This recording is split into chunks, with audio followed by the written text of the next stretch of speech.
On October the 7th, 2024, Kamala Harris was interviewed by CBS's Bill Whitaker.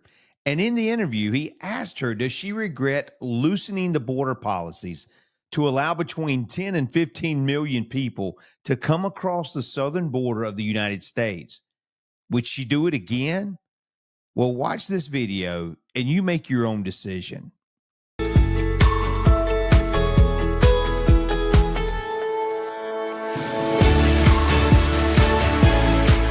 Well, in this first video, Bill, I think his name is Bill Whitaker, asked Kamala about the border, and he focuses on three aspects of the border. Number one, he talks about it being a historical flood of undocumented immigrants over the first 3 years of their administration. Secondly, he said the arrivals quadrupled, and then he made a distinction. Thirdly, between Donald Trump's border policy and the Biden-Harris administration. And then he follows that up with a question about, was it the right thing to loosen the immigration policies as much as you did? I'm going to comment on that in just a moment. But listen to this clip as he asked her this question. But there was an historic flood of undocumented immigrants coming across the border the first 3 years of your administration. As a matter of fact, arrivals quadrupled from the last year of President Trump. Was it a mistake to loosen the immigration policies as much as you did? Now, notice Bill Whitaker asked the question first. He lays out the foundation of there was a historic flood of undocumented immigrants. I would say it was a tsunami, just a continual wave of tsunamis after tsunami after tsunami during this Biden-Harris administration. So he recognizes that there were more coming into this country than they were under the Trump administration. He also says that this group quadrupled from the last year that President Donald Trump was in office. So there was a historical flood. I think he's sort of being nice about that. This is a tsunami. And then finally he asks her the question, and this is the question. Was it a mistake to loosen the immigration policies as much as you did? I want to look at him and say, Bill, you loosen the immigration policies? How about just destroyed the immigration policies? How about just totally removed any immigration policy? I want to know what the immigration policy was. To me, from what I saw in video after video after video, it looked like the border was just wide open. You just come and we let you in. And that's exactly what it looked like the border policy was. But let's listen to how Kamala describes what the administration was actually doing and see if you can agree with her answer. The policies that we have been proposing are about fixing a problem, not promoting a problem. Okay? But the numbers did quadruple. And the numbers today, because of what we have done, we have cut the flow of illegal immigration by half. But should you we have done cut that? the Should flow you have of done fentanyl by half. Bill Whitaker is being pretty tenacious on this, asking her this question. Should you have acted quicker? It's interesting here now that she says they were trying to work to resolve the issue.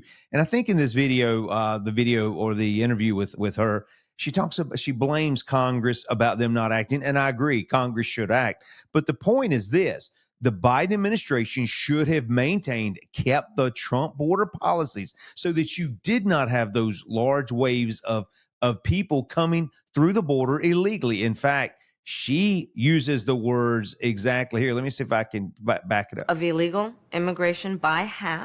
There you go. She uses the word illegal immigrants, illegal immigration. She says they cut it in half. When did they cut it in half? They must have just recently done it, because the numbers for the last 3.5 years have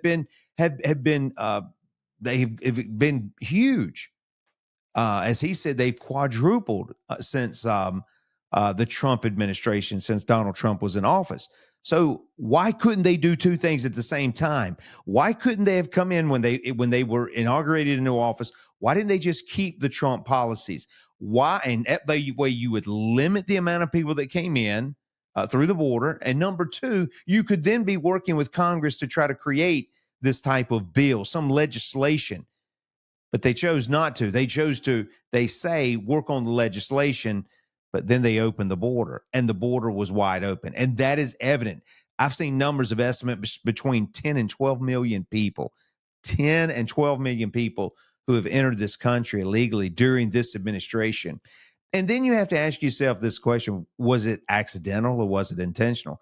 After I've watched Alejandro Mayorkas, I think he's the Homeland Security guy, and hearing him talk about how the border was secure, and I see people rushing across the border into the United States. I'm like, what are you talking about? Are you looking at the same border we're looking at? Well, he answers to the administration, to the Biden administration, and to the Harris administration. And so the borders were wide open. And she says, well, we were working on it.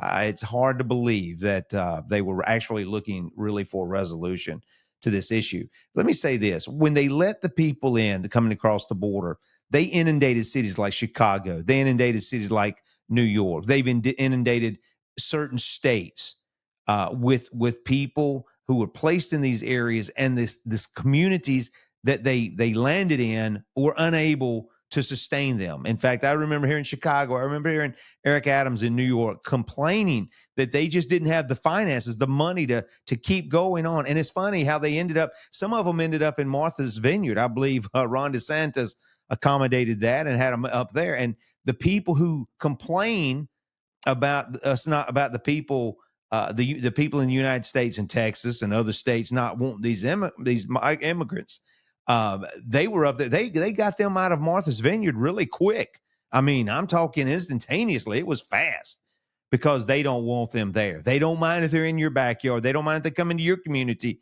and take your resources, but they're not going to take theirs. Obama has a home up there. Why didn't he open that home up, since he talks so much about your neighbor and things like that? But he didn't, and we know why. But these people, they let them in, and they take the resources of the American people. In fact, I was watching a video in Chicago of these people complaining. I mean, having a community gathering and just complaining about what they were doing, taking over the parks, and the community had to gather together and rally. And finally, I don't think they did it. But the point is it's unsustainable. This whole thing is just, it's not sustainable. So you ask the question, okay, Kamala, you have looked at this, you've evaluated it, and we're going to give you one more chance.